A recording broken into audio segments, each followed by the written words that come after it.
Alhamdulillahi Rabbil Alamin. La ilaha illallahul azimul halim. La ilaha illallah Rabbul arshil azim.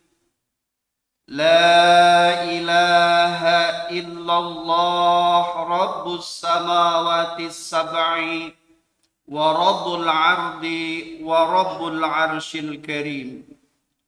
Ashhadu an la ilaha illallah wahdahu la syarika lah wa ashhadu anna Muhammadan abduhu wa rasuluhu la nabiyya ba'dah. Allahumma salli wa sallim ala sayyidina Muhammadin wa ala alihi wa ashabihi ajma'in wa sallaman tasliman katsira amma ba'd. Faya ibadallah ittaqullaha haqqa tuqatih wa la tamutunna illa wa antum muslimun. Wa qala Allah ta'ala fi kitabil karim, a'udzu billahi minasy syaithanir rajim, bismillahir rahim. Wa laqad karamna bani Adam wa hamalnahum fil barri wal bahri wa razaqnahum minat thayyibat wa faddalnahum ala katsirin mimman khalaqna tafdila. Wa qala Rasulullah sallallahu alaihi wasallam, al haya'u zinatun. Shadaqallahul azim. Hadirin jamaah salat Jumat yang sama-sama dimuliakan Allah Subhanahu wa taala. Di awal khutbah khatib berpesan dan berwasiat, khususnya bagi khatib pribadi, umumnya bagi jamaah. Marilah kita tingkatkan iman dan takwa kita kepada Allah Subhanahu wa taala dengan takwa yang sebenar-benarnya takwa, yaitu melaksanakan seluruh apa yang diperintahkan oleh Allah Subhanahu wa taala meskipun terasa berat dan malas dirasa oleh kita. Dan kita mencoba untuk meninggalkan seluruh apa yang dilarang oleh Allah Subhanahu wa taala meskipun hal itu sangat kita cintai dan sangat kita sukai. Serta kita tingkatkan rasa syukur dan sabar kita kepada Allah. Mudah-mudahan kita termasuk hamba-hamba Allah yang dijanjikan sebagai penghuni surganya Allah Subhanahu wa taala. Amin ya rabbal alamin. Hadirin jamaah salat Jumat yang sama-sama dimuliakan Allah Subhanahu wa taala. Puja dan puji syukur hanyalah milik Allah. Salawat dan salam hanya tercurah kepada pemimpin umat Islam, penerzang kemusyrikan, penghapus kezaliman, pembawa kedamaian, rahmatan lil alamin. Beliaulah Nabi kita, Nabi besar Muhammad sallallahu alaihi wasallam, yang insya Allah dan mudah-mudahan kita akan mendapatkan syafaat uzmah dari beliau di yaumil akhir nanti. Amin ya rabbal alamin. Hadirin jamaah salat Jumat yang sama-sama dimuliakan Allah Subhanahu wa taala. Izinkan pada kesempatan khutbah kali ini khatib akan membawakan satu tema, yaitu jatuhnya derajat dan kemuliaan manusia. Sebagai landasan khutbah, khatib sampaikan satu firman Allah di dalam surat Al-Isra ayat 70. A'udzu billahi minasy syaithanir rajim. Bismillahirrahmanirrahim. Wa laqad karamna bani Adam wa hamalnahum fil barri wal bahri wa razaqnahum minat thayyibat wa faddalnahum ala katsirin mimman khalaqna tafdila. Yang artinya, Dan sungguh telah kami muliakan anak keturunan Adam, yaitu manusia. Kami tempatkan mereka di daratan dan di lautan. Dan kami beri mereka rizki yang baik-baik. Dan kami lebihkan mereka di antara kebanyakan ciptaan kami dengan kelebihan yang sempurna. Khatib pun sampaikan satu sabda Rasulullah Sallallahu Alaihi Wasallam, al-haya'u zinatun, yang artinya sifat malu itu adalah sebagai perisai. Hadirin jamaah salat Jumat yang sama-sama dimuliakan Allah Subhanahu wa taala. Manusia adalah makhluk yang mulia yang Allah ciptakan di antara makhluk-makhluk lainnya. Bahkan konon menurut sebagian para ulama, manusia itu lebih mulia dibanding makhluk-makhluk lainnya. Maka pertanyaannya adalah, apa alasan, apa penyebab manusia itu lebih mulia dibanding makhluk-makhluk lainnya? Apa alasannya, apa penyebabnya? Jamaah sholat Jum'ah yang sama-sama dimuliakan Allah Subhanahu wa ta'ala. Ada 3 alasan, ada 3 penyebab mengapa manusia itu lebih mulia dibanding makhluk-makhluk lainnya. Alasan yang pertama, karena manusia diciptakan oleh Allah dengan sangat sempurna. Proses penciptaan manusia adalah penciptaan yang maha agung, maha sempurna.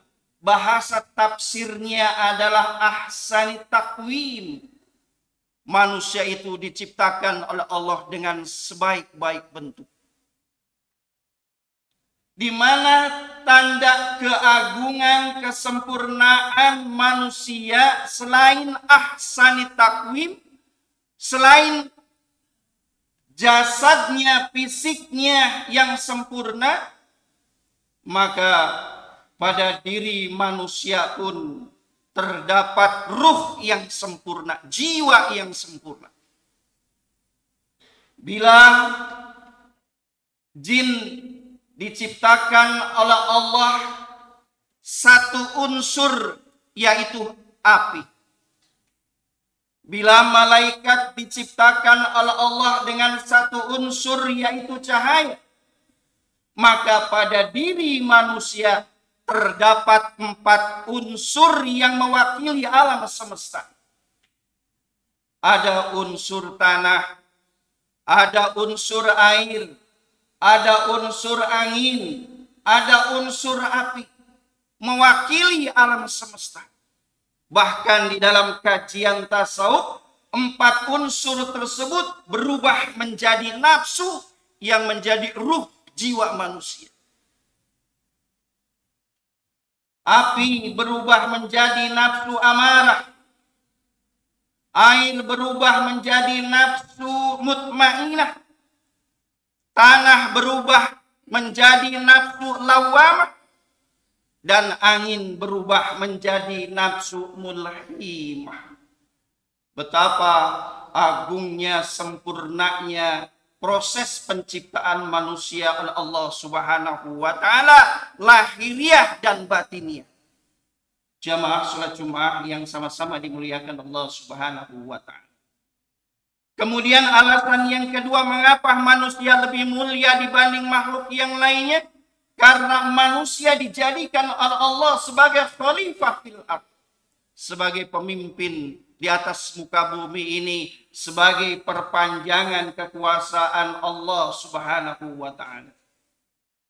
Dan alasan yang ketiga, mengapa manusia lebih mulia dibanding makhluk-makhluk lainnya?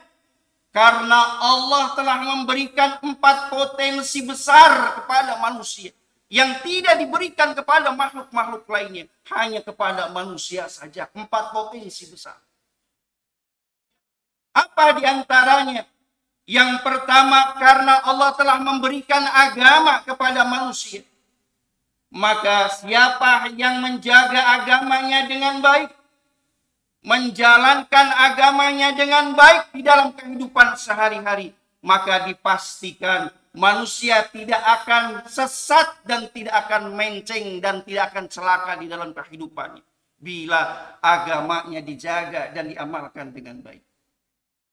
Kemudian potensi yang kedua, karena Allah telah memberikan akal kepada manusia. Maka siapa yang mampu menjaga akalnya dengan baik dan benar, maka manusia akan diberikan kemampuan oleh Allah untuk menimbang dan memilih. Mana yang benar, mana yang salah, mana yang baik, mana yang buruk, mana yang pantas, mana yang tidak pantas. Akal fungsinya. Dan yang ketiga, potensi besar karena Allah telah memberikan sifat malu kepada manusia. Dan sifat ini tidak diberikan kepada makhluk-makhluk lainnya. Khusus istimewa kepada manusia. Maka siapa yang mampu menjaga sifat malunya dengan baik dan benar, maka manusia akan tetap dalam derajat yang tinggi, kemuliaan yang tinggi, dan kehormatan yang tinggi di sisi Allah Subhanahu wa Ta'ala bila mampu menjaga sifat malunya dengan baik dan benar. Dan potensi yang keempat, yang terakhir, karena Allah telah memberikan nurani kepada manusia, tidak hanya hati tapi nurani.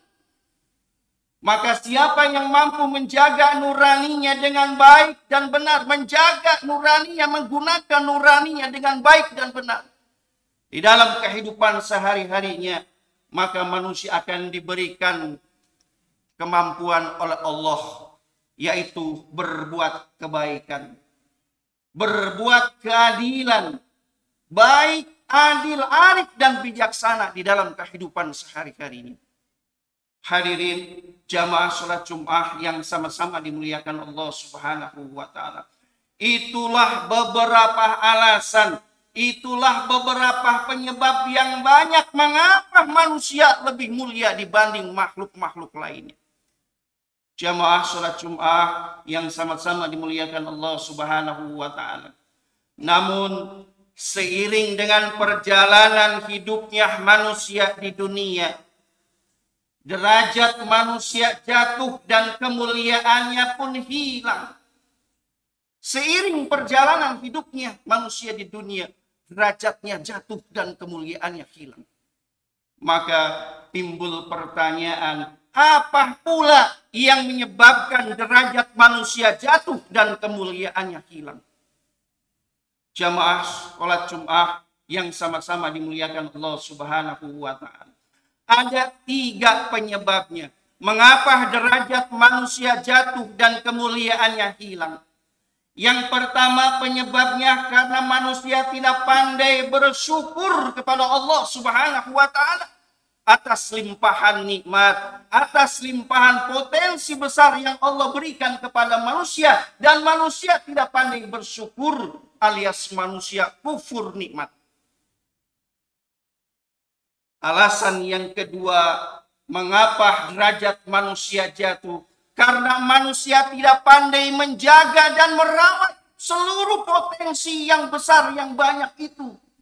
Tidak mampu menjaga dan merawat di dalam kehidupan sehari-harinya. Bahkan satu demi satu potensi kemuliaan yang besar itu hilang satu demi satu seiring perjalanan hidupnya di dunia. Ada yang hilang agamanya, ada yang hilang akalnya, ada yang hilang sifat malunya, ada yang hilang nuraninya, bahkan mungkin ada yang hilang keempat-empatnya kemuliaan tersebut di dalam kehidupan sehari-harinya. Jamaah sholat Jum'ah yang sama-sama dimuliakan Allah Subhanahu wa Ta'ala. Penyebab yang ketiga, mengapa derajat manusia jatuh dan kemuliaannya hilang? Karena manusia memiliki sifat serakah, rakus, dan tamak di dalam kehidupan sehari-hari. Sehingga manusia banyak berbuat zalim, manusia banyak berbuat angkara murka di dalam mengarungi kehidupan sehari-harinya. Hadirin jamaah sholat Jum'ah yang sama-sama dimuliakan Allah Subhanahu wa Ta'ala. Satu saja potensi besar itu hilang dari diri manusia, maka bertanda jatuhnya derajat manusia. Jangan keempat-empatnya, satu saja. Misalnya adalah sifat malu yang hilang. Sebagai contoh, banyaknya para koruptor bermunculan bahkan pamer kekayaan. Banyaknya pelecehan seksual dan pemerkosaan. Banyaknya perselingkuhan dan perzinahan. Banyaknya pembunuhan yang keji dan diiringi dengan mutilasi. Banyaknya penipuan dan kebohongan. Salah satu penyebab dari semua kezaliman, keburukan tersebut, salah satu penyebabnya adalah karena sifat malunya hilang. Sifat malunya hilang pada dirinya. Sehingga perbuatan manusia bagaikan binatang, tidak kenal halal dan haram, tidak kenal aturan, tidak kenal malu karena memang hilang sifat malunya dan tidak takut akan dosa kepada Allah Subhanahu wa Ta'ala. Satu sifat malu hilang dari diri manusia, maka manusia bagaikan binatang. Hadirin jamaah salat Jum'ah yang sama-sama dimuliakan Allah Subhanahu wa Ta'ala. Inilah gambaran ringkas dari tema kita, yaitu jatuhnya derajat dan kemuliaan manusia. Kita berdoa kepada Allah Subhanahu wa Ta'ala, mudah-mudahan kita dijadikan sebagai hamba-hamba yang pandai bersyukur kepada Allah yang telah Allah anugerahkan kepada kita potensi kemuliaan yang begitu banyak. Kita berdoa kepada Allah, mudah-mudahan kita pun diberikan kekuatan dan kemampuan untuk menjaga seluruh potensi besar itu sampai hayat kita, akhir hayat kita. Dan kita berdoa kepada Allah Subhanahu wa Ta'ala, mudah-mudahan kita dijauhkan dari sifat tamak, serakah dan rakus yang akan menjerumuskan kita ke dalam derajat yang rendah. Barakallahu li wa lakum fil Qur'anil azim. Wa nafa'ani wa iyyakum bima fi minal ayati wa dzikril hakim wa taqabbala minkum tilawatahu innahu wal ghafurur rahim.